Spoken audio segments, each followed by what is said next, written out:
Emmanuel, Jeff, André et Catherine, 4 couchsurfers qui nous ont raconté leur expérience de cette nouvelle façon de voyager.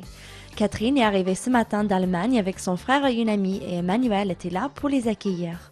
J'ai jamais fait le couchsurfing, c'est la première fois et normalement c'est la façon de mon petit frère de voyager et moi je vais l'essayer et oui je suis très contente. Moi j'aime bien recevoir, comme ça met un peu d'animation, je rencontre des gens nouveaux et voilà, c'est toujours agréable. Pour devenir couchsurfer, il suffit de s'inscrire gratuitement sur le site couchsurfing.org. On peut avoir accès à tous les profils dans 238 pays.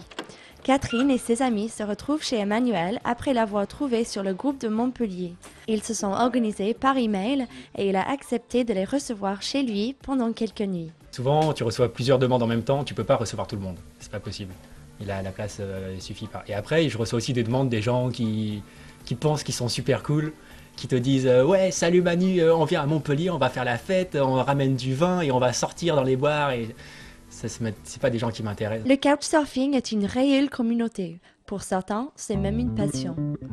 Il y a un an, André, un Américain de 28 ans, vivait la même chose que Catherine. De canapé en canapé, il a voyagé pendant 7 mois autour de l'Europe avant de s'installer à Montpellier. Il a rejoué pour nous sa rencontre avec Jeff, l'ambassadeur des couchsurfers à Montpellier. J'ai des amis dans au moins 20-30 pays du monde. Et quand je voyage, je pense souvent, oh, je peux visiter mon ami dans cette ville, dans ce pays. Il ne faut pas être là que pour être hébergé, c'est-à-dire je pars le matin, je rentre le soir et puis je ne discute pas avec les gens qui m'hébergent. J'aime bien que les gens me présentent un peu le petit restaurant qui est à côté de chez eux et puis les choses un peu du quotidien qu'on ne voit pas forcément quand on est un touriste Club Med, quoi.